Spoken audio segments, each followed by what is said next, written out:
lembram. 1 João capítulo 5, de 6 a 12. Você entende essas palavras do apóstolo? E a palavra de Deus nos diz assim: este é aquele que veio por meio de água e sangue, Jesus Cristo, não somente por água, mas por água e sangue. E o Espírito é quem dá testemunho, porque o Espírito é a verdade. Há três que dão testemunho: o Espírito, a água e o sangue. E os três são unânimes. Nós aceitamos o testemunho dos homens, mas o testemunho de Deus tem maior valor, pois é o testemunho de Deus que Ele dá acerca de seu Filho. Quem crê no Filho de Deus tem em si mesmo esse testemunho. Quem não crê em Deus o faz mentiroso, porque não crê no testemunho que Deus dá acerca de seu Filho. E este é o testemunho: Deus nos deu a vida eterna, e essa vida está em seu Filho. Quem tem o Filho tem a vida.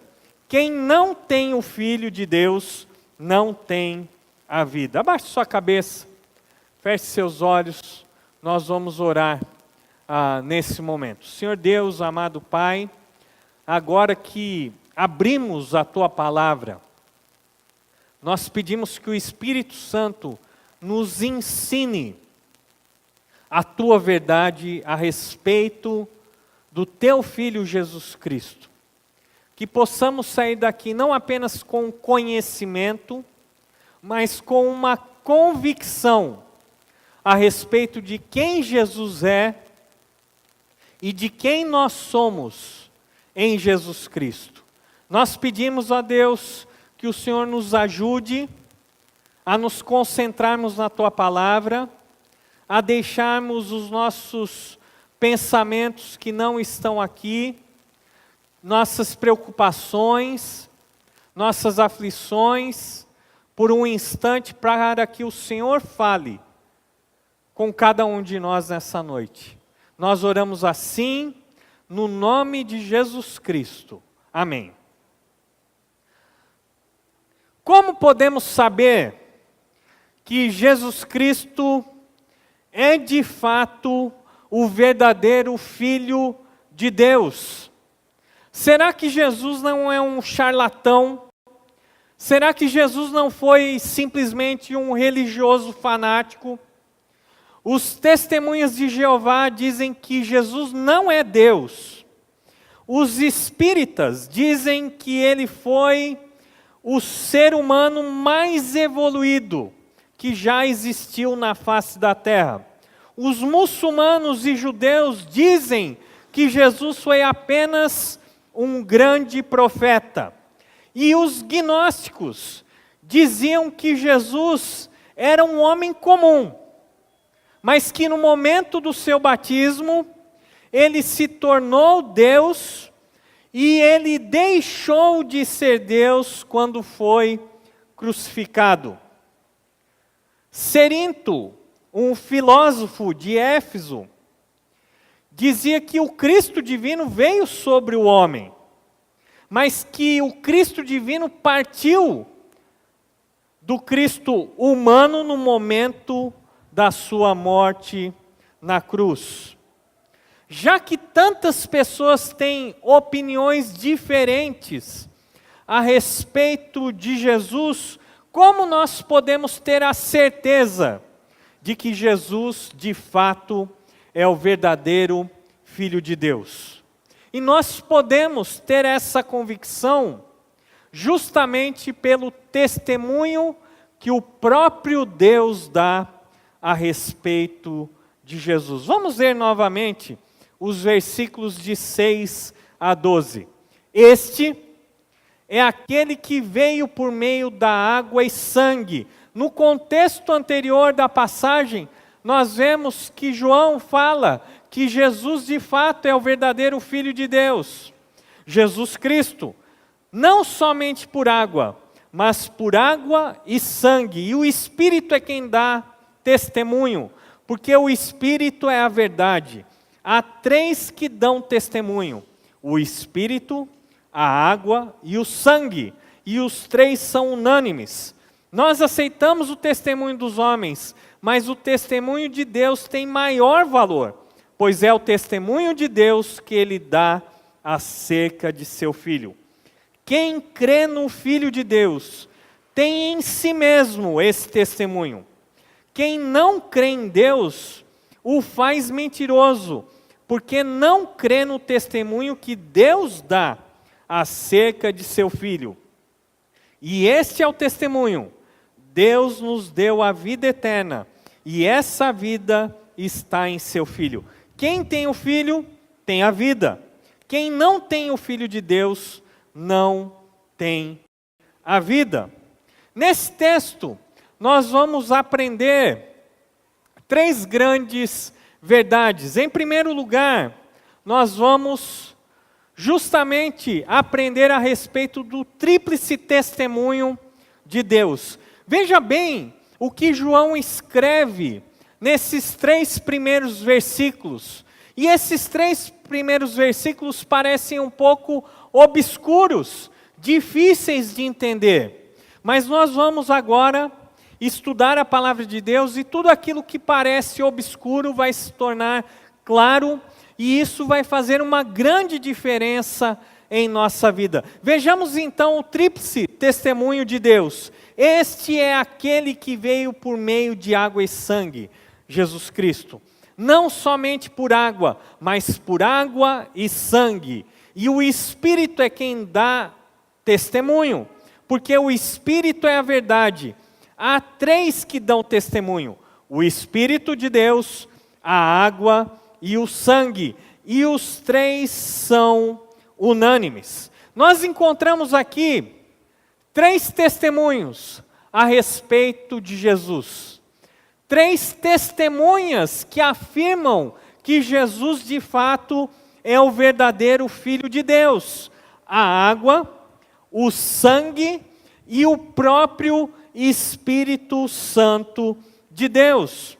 Muitas interpretações têm sido dadas ao significado da água e do sangue. Alguns acreditavam que a água poderia representar o batismo e o sangue a ceia do Senhor. Outros dizem que a lança que perfurou o lado de Jesus poderia ser esse testemunho, uma vez que, quando Jesus foi perfurado, jorrou dele água e sangue.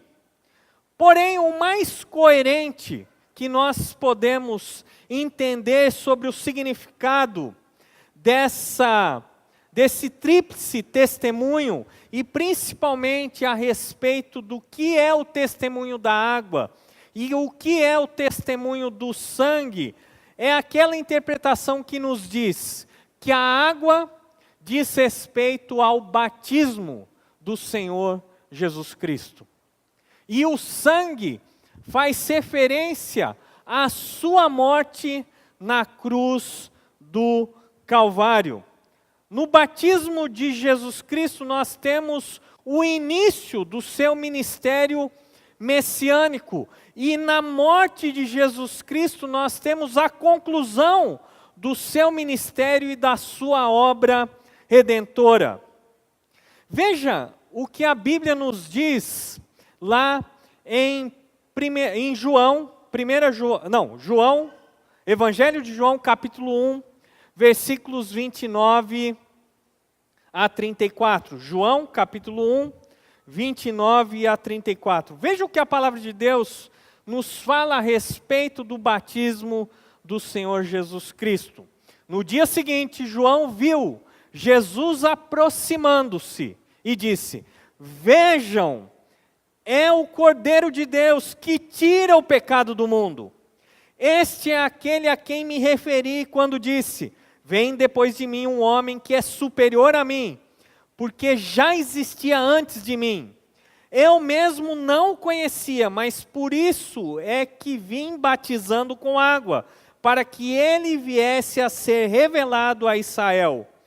Então João deu o seguinte testemunho: eu vi o Espírito descer do céu como pomba e permanecer sobre ele. Eu não o teria reconhecido, se aquele que me enviou a batizar com água não me tivesse dito: aquele sobre quem você vir o Espírito descer e permanecer, esse é o que batiza com o Espírito Santo. Eu vi e testifico que este é o Filho de Deus. Veja agora o que o evangelista Lucas nos diz no capítulo 3, versículos 21 e 22. Lucas, capítulo 3, 21 a 22. E a palavra de Deus nos diz: quando todo o povo estava sendo batizado, também Jesus o foi. E enquanto ele estava orando, o céu se abriu, e o Espírito Santo desceu sobre ele em forma corpórea, como uma pomba.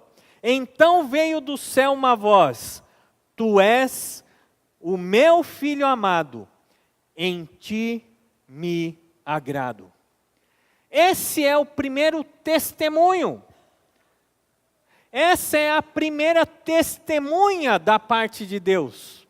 A água, o batismo do Senhor Jesus, naquele momento ele tem o seu início como não apenas um mestre, mas aquele que é verdadeiramente o Messias, aquele que veio em nome do Senhor. Este testemunho nos diz que naquele momento, não só o Espírito Santo desceu em forma de pomba em Jesus, como também se ouviu dos céus a voz do próprio Deus dizendo: este é o meu filho amado, em quem tenho muito prazer. Esse então é o primeiro testemunho que nós encontramos a respeito de Jesus Cristo. A água testifica que Jesus é verdadeiramente o Filho de Deus. Mas não apenas a água, não apenas o batismo do Senhor Jesus, mas também o sangue.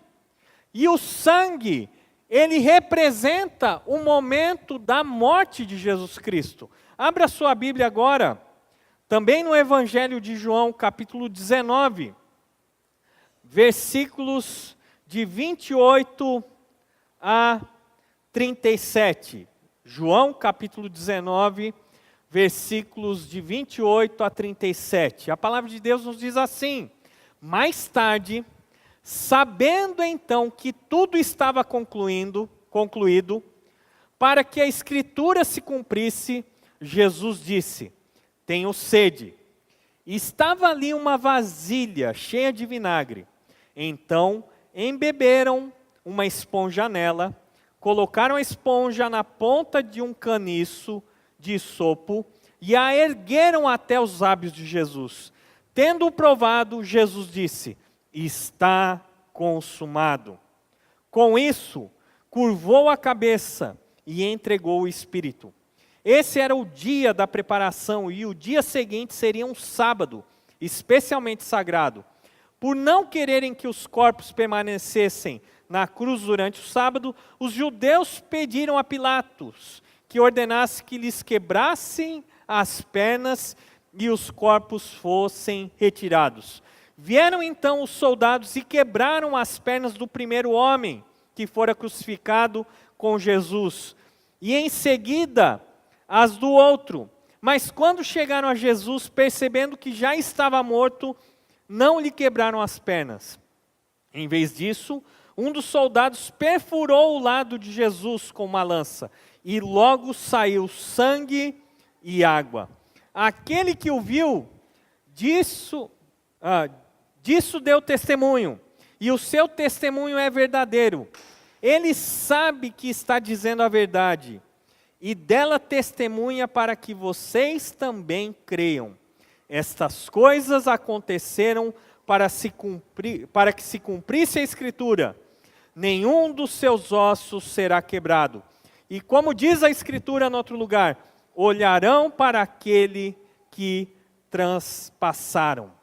Muito bem, aqui nós encontramos o relato da morte do Senhor Jesus Cristo. E nós encontramos algo muito curioso, porque os judeus sabiam que não era possível fazer o sepultamento de qualquer pessoa no sábado. E como aqueles homens que estavam condenados à cruz ainda estavam vivos, foi pedido então que lhes fosse quebrada as pernas. E por que isso? Porque a morte de cruz, ela não é apenas uma morte violenta, como ela também é uma grande tortura. Os cravos nas mãos e nos pés não só causavam dor infinita, mas também através da posição em que o crucificado se encontrava, ele não conseguia respirar. Então, para que ele respirasse, era necessário que ele fizesse esse movimento. Só que toda vez que o crucificado fazia esse movimento, ele sentia uma tremenda dor nas suas mãos e nos seus pés. Uma vez que as pernas fossem quebradas, o crucificado não tinha mais condição de fazer esse movimento e inspirar o ar. E com a quebra das suas pernas, então, o crucificado vinha rapidamente a óbito. Isso aconteceu com o primeiro, isso aconteceu com o segundo, mas no momento em que eles foram quebrar as pernas de Jesus, perceberam que Jesus já tinha falecido. E esse é um cumprimento de Deus, dos salmos do Antigo Testamento, que há milhares de anos já dizia que os ossos do Messias não seriam quebrados. Veja o testemunho de Deus nesse momento da crucificação. Não apenas o cumprimento da profecia, mas o testemunho de um próprio centurião romano, que ao ver a morte de Jesus, reconheceu que este homem não era um homem qualquer, mas era verdadeiramente o Filho de Deus. Vamos abrir as nossas Bíblias agora em Mateus, capítulo 27, 45 a 54, e vamos ver o relato de outro evangelista, que nos conta outros detalhes a respeito da morte do Senhor Jesus Cristo. Mateus capítulo 27, de 45 a 54. E a palavra de Deus nos diz: e houve trevas sobre a terra, do meio-dia às 3 horas da tarde. Por volta das 3 horas da tarde, Jesus bradou em alta voz: Eloi, Eloi, lama sabactani. Que significa: meu Deus, por que me abandonaste? Quando alguns dos que estavam ali ouviram isso, disseram: ele está chamando Elias. Imediatamente um deles correu em busca de uma esponja, embebeu-a em vinagre, colocou-a na ponta de uma vara e deu a Jesus para beber. Mas os outros disseram: deixem-no, vejamos se Elias vem salvá-lo. Depois de ter bradado novamente em alta voz, Jesus entregou o Espírito. Naquele momento, o véu do santuário rasgou-se em 2 partes, do alto a baixo. A terra tremeu, e as rochas se partiram, e os sepulcros se abriram, e os corpos de muitos santos que tinham morrido foram ressuscitados. E saindo dos sepulcros, depois da ressurreição de Jesus, entraram na cidade santa e apareceram a muitos. Quando o centurião e os que com ele vigiavam Jesus, viram o terremoto e tudo o que havia acontecido, ficaram aterrorizados e exclamaram: verdadeiramente este era o Filho de Deus. Veja bem, o segundo testemunho vem do sangue, da morte do Senhor Jesus Cristo, e Mateus relata outros acontecimentos. O dia se tornou noite, do meio-dia às 3 horas da tarde. Não apenas isso, mas o véu do santuário, do templo, na santa cidade, foi rasgado. Véu esse que fazia separação entre o lugar santo e o santo dos santos, mostrando que com a morte de Jesus, a separação que existia entre os homens e Deus agora, não existia mais. Esse véu foi rasgado do alto para baixo, demonstrando que isso foi uma ação divina, que a salvação vem de Deus e não do homem. Vemos nesse texto que houve terremoto, que as rochas se partiram, que os sepulcros e muitos santos ressuscitaram naquele momento. Este é o segundo testemunho de Deus. Jesus Cristo não foi apenas um homem. Jesus Cristo é verdadeiramente o Deus homem. Jesus Cristo é verdadeiramente o Filho de Deus. Até o centurião e os outros soldados, quando viram o terremoto e tudo o que estava acontecendo, ficaram tomados de tremor, não apenas de temor, e exclamaram: verdadeiramente este era o Filho de Deus.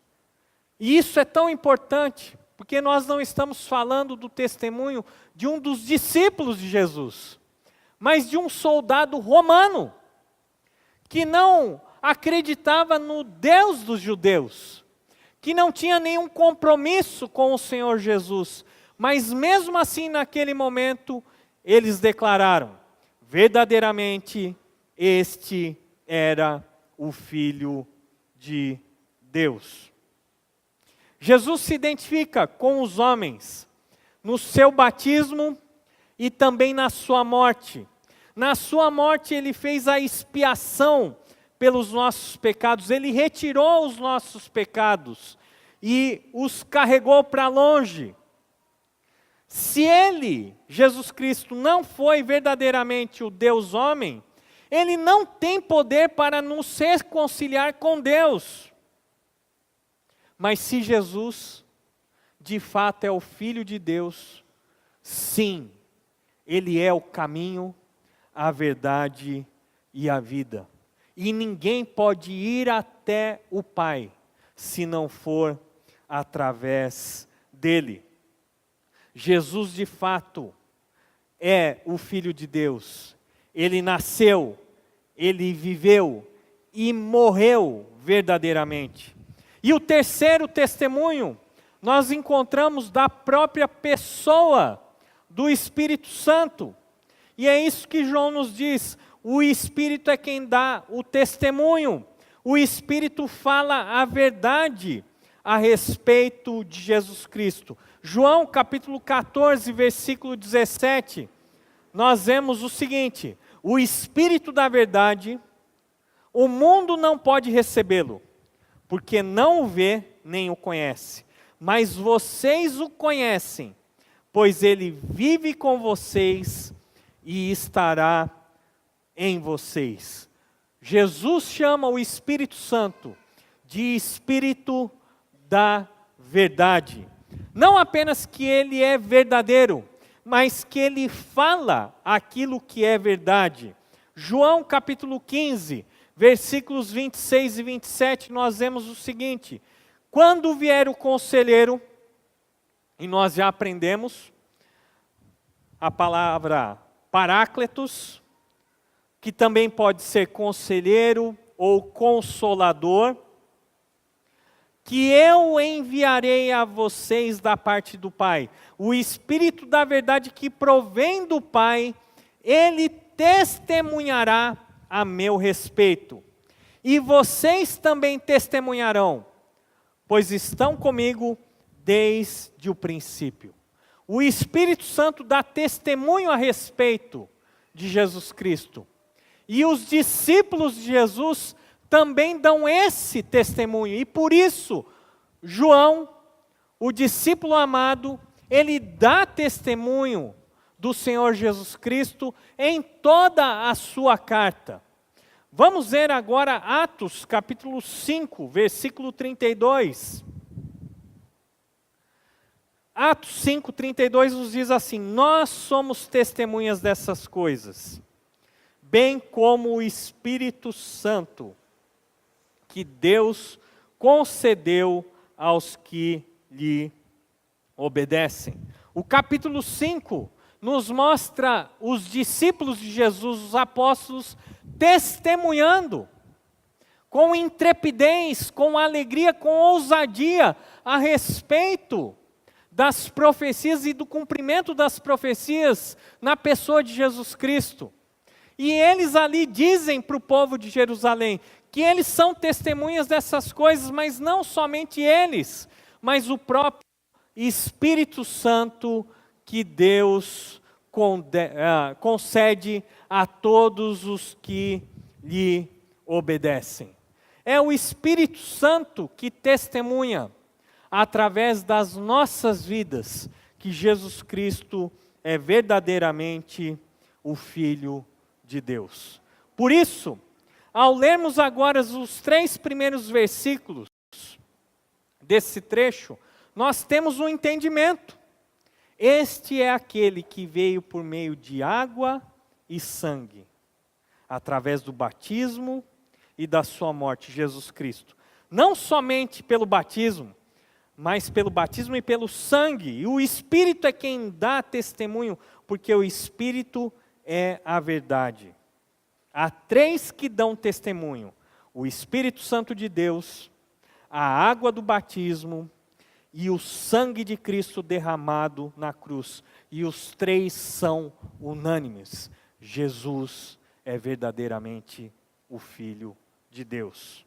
Mas o texto continua, e nós vamos aprender além do tríplice testemunho de Deus a respeito de Jesus, nós vamos aprender também que o testemunho de Deus é maior que o testemunho dos homens. Lá no versículo 9, acompanhe comigo a leitura de 1 João capítulo 5, versículo 9. E olha só o que João nos diz: nós aceitamos o testemunho dos homens, mas o testemunho de Deus tem maior valor, pois é o testemunho de Deus que Ele dá acerca de seu Filho. O testemunho de Deus tem muito mais valor que o testemunho dos homens. Para entendermos o que João estava querendo dizer aqui, nós precisamos voltar um pouco na história e entender como funcionava o sistema legal no mundo antigo e principalmente na Judéia. No mundo antigo, a verdade era atestada sempre pela testemunha de 2 ou 3 pessoas.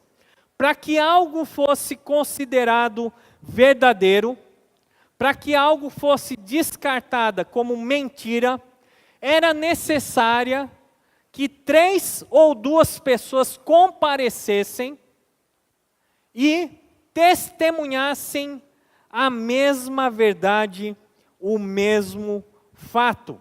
Deuteronômio, capítulo 17, versículo 6. Deuteronômio, capítulo 17, versículo 6, nós vemos: pelo depoimento de 2 ou 3 testemunhas, tal pessoa poderá ser morta, mas ninguém será morto pelo depoimento de uma única testemunha. Lemos ainda em Deuteronômio, capítulo 19, versículo 15. Uma só testemunha não é suficiente para condenar alguém de algum crime ou delito. Qualquer acusação precisa ser confirmada pelo depoimento de 2 ou 3 testemunhas. Vamos agora lá para o Novo Testamento. Mateus capítulo 18, versículo 16. E aqui o contexto da passagem é o contexto onde a igreja se reúne para disciplinar um irmão que está em pecado. Veja bem o que Mateus 18, 16 nos diz. Mas se ele não ouvir, leve consigo mais 1 ou 2 outros, de modo que qualquer acusação seja confirmada pelo depoimento de 2 ou 3 testemunhas. Vamos agora para 1 Timóteo, capítulo 5, versículo 19. Aqui o contexto diz respeito a acusações que são dirigidas ao presbítero, ao pastor, aos presbíteros e aos pastores. E olha só o que o apóstolo Paulo fala para o seu discípulo Timóteo: não aceite acusação contra um presbítero, se não for apoiada por 2 ou 3 testemunhas. Então veja bem, o que João está dizendo é que Deus traz 3 testemunhas, como a lei exigia, como era o costume no mundo antigo para se estabelecer a verdade. O testemunho de Deus é apoiado, então, não em testemunhas humanas, mas em testemunhas que têm um significado e têm o seu selo divino. A água, o batismo de Jesus, o Espírito vindo como pomba sobre ele, Deus declarando: este é o meu Filho amado. O sangue de Jesus derramado na cruz e todos os efeitos que aconteceram naquele momento, sejam espirituais ou físicos, testemunham dizendo que verdadeiramente Jesus é o Filho de Deus. E temos o próprio Espírito Santo de Deus, que está presente na vida de Jesus, que foi enviado depois da sua ascensão. Esse Espírito fala através da palavra, esse Espírito fala através dos apóstolos, que Jesus Cristo é verdadeiramente o Filho de Deus. Se nós podemos confiar no testemunho de 2 ou 3 pessoas, por que não confiar no próprio testemunho de Deus? Porque Deus, diferente dos homens, Ele nunca mente. Nós podemos receber esse testemunho que Ele dá acerca do seu Filho Jesus Cristo, pois o seu testemunho tem muito mais valor. Sproul, um grande teólogo que faleceu na semana passada, ele disse algo muito importante. Quando Deus diz algo, qualquer argumento acaba. Se Deus diz que Jesus é o seu Filho, nós não temos razões para buscar outros argumentos que contradigam essa verdade de Deus. Quando Deus diz algo, qualquer argumento acaba.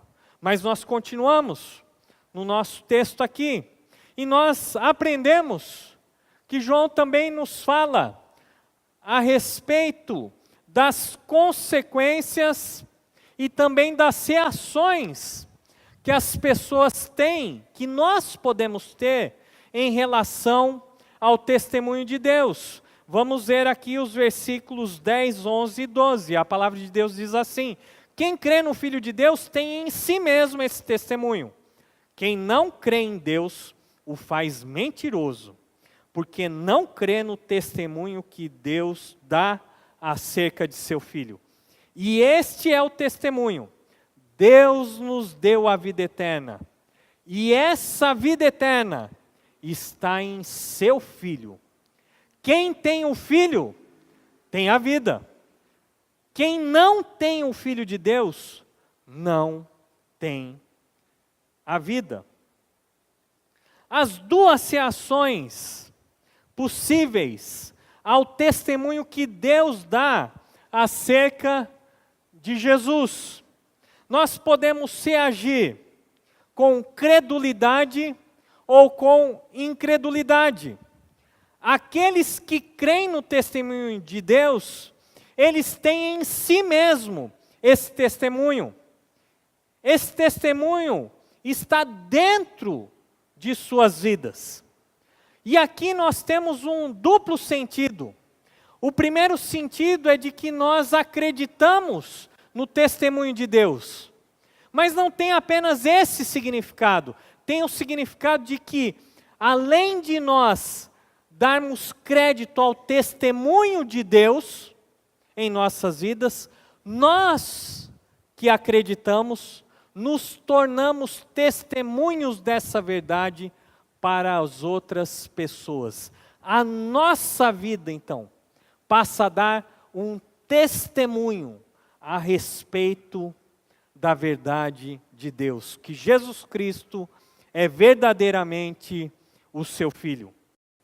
A segunda reação é a reação da incredulidade, aqueles que não creem, aqueles que consideram o testemunho de Deus como falso. E aquele que não crê no testemunho de Deus, ele faz de Deus um mentiroso. Porque se Deus diz: este é o meu filho. Quem tem o filho tem a vida. Quem não tem o Filho de Deus não tem a vida. É em Jesus Cristo que reside a vida eterna. Aquele que não crê nessas verdades, não está simplesmente desprezando o testemunho de Deus, mas está afirmando que Deus é um grande mentiroso. Porque o que ele diz não é verdade.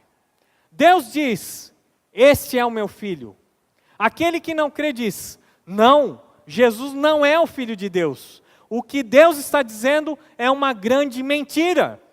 E por isso é a incredulidade, o não crer no testemunho de Deus, é algo extremamente sério. É um pecado contra a santidade, contra a verdade de Deus. Duas reações: aqueles que creem, aqueles que não creem. Mas nós temos também duas consequências. Versículos 11 e 12. E este é o testemunho: Deus nos deu a vida eterna. E essa vida está em seu Filho. Quem tem o Filho tem a vida. Quem não tem o Filho de Deus não tem a vida. Aqui no versículo 11 nós encontramos o resumo do Evangelho. Deus nos deu vida eterna através de Jesus Cristo. A vida eterna, ela é dada, concedida, através da pessoa de Jesus Cristo. A vida eterna é uma dádiva de Deus. É Deus quem nos dá. É isso que a Bíblia nos ensina. Porque Deus amou o mundo de tal maneira que deu o seu Filho unigênito para que todo aquele que nele crê não pereça, mas tenha a vida eterna. Efésios 2, 8 e 9. Porque pela graça sois salvos mediante a fé. Isso não vem de vós, é dom de Deus. A vida eterna é um presente gratuito de Deus. A vida eterna é a imortalidade em contraste com a morte eterna. E morte eterna é separação de Deus. Romanos 6, 23 nos diz: todos viverão para sempre, mas nem todos terão a vida eterna. Essa é a verdade. Nós podemos passar a eternidade na presença de Deus ou debaixo da ira eterna de Deus. E por isso, a vida eterna significa mais que para sempre, porque ela pode implicar em bênção eterna ou maldição eterna. Não é só vida, plenitude de vida, que não tem fim, mas também pode significar ausência de vida, presença da condenação eterna de Deus. A vida eterna é o conhecimento de Deus e de seu Filho. Nós já aprendemos isso no Evangelho de João, capítulo 17, versículo 3. A vida eterna é a vida do próprio Deus. Em Deus e no seu Filho nós temos a eternidade, a paz, o poder, a santidade, a alegria, o perdão e vida sem fim. A vida eterna não é algo que está reservada para aqueles que creem apenas depois que nós partimos desse mundo. A vida eterna começa aqui e agora.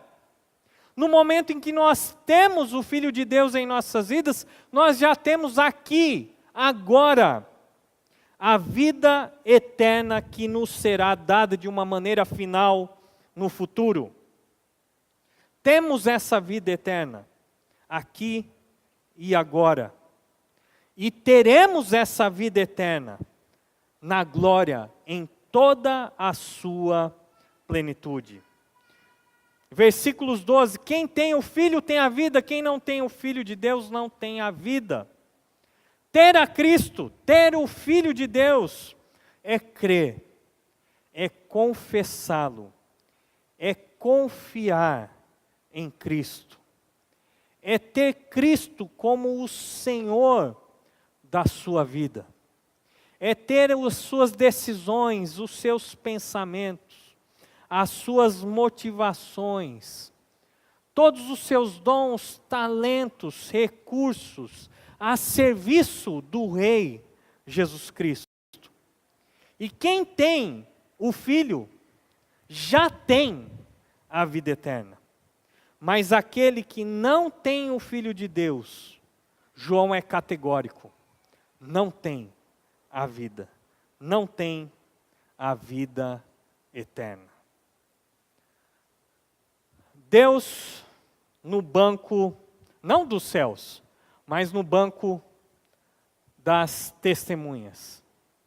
E Deus, no banco das testemunhas, diz: Jesus Cristo é verdadeiramente o meu Filho amado. Quem tem o Filho, tem a vida. Quem não tem o Filho de Deus, não tem a vida. E eu quero terminar contando uma história muito interessante que eu li algumas semanas atrás. Um homem muito rico, culto, na Inglaterra, tinha um único filho. E esse filho, quando criança, tinha o costume de pintar em telas, imitando algumas obras de arte que o seu pai tinha em sua mansão. Alguns anos depois, aquele filho desse homem muito rico veio a falecer. E anos mais tarde, então, aquele homem resolve leiloar todas as suas obras de arte, que tinham um valor incalculável. Eram dezenas de quadros de pinturas renomadas, que eram muito cobiçadas por museus e colecionadores. Mas naquele dia essas obras iam ser leiloadas, algo inusitado aconteceu. Porque a primeira obra a ser leiloada era um quadro que tinha sido pintado pelo seu filho, que não tinha nenhuma beleza aparente, que foi feito através de um rabisco, de rabiscos de uma criança. E aquele quadro, então, foi exibido, não tinha um valor mínimo, e foi a primeira obra que foi leiloada. Lógico que os representantes dos museus e os colecionadores não se interessaram por aquela obra, mesmo depois de saber da história sobre o quadro. Ninguém queria, ninguém dava valor àquela pintura mal feita, feita por uma criança. Até que uma pessoa resolveu então fazer uma oferta por aquele quadro. A surpresa daquela pessoa que fez a oferta e levou o quadro foi de que existia uma cláusula dizendo que aquele que comprasse o quadro do seu filho iria herdar todos os demais quadros. Aquele homem que viu o valor, que recebeu aquele quadro, herdou todos os demais quadros valiosos. É isso que João diz quando diz: quem tem o Filho tem a vida eterna. Quem não tem o Filho de Deus não tem a vida. Abaixe sua cabeça, feche seus olhos, nós vamos orar. Senhor Deus, amado Pai, hoje nós ouvimos o seu testemunho a respeito do seu Filho Jesus Cristo. Está diante de nós agora uma grande responsabilidade de crermos naquilo que o Senhor nos diz ou de não crermos. E além dessas duas reações, nós também iremos decidir por duas consequências em nossas vidas. Se crermos em Jesus, teremos a vida eterna. Mas se não crermos em Jesus, não teremos a vida eterna. Que cada um de nós aqui possa receber o testemunho de Deus em sua vida. Nós oramos assim, no nome do teu Filho, Jesus Cristo. Amém. Amém.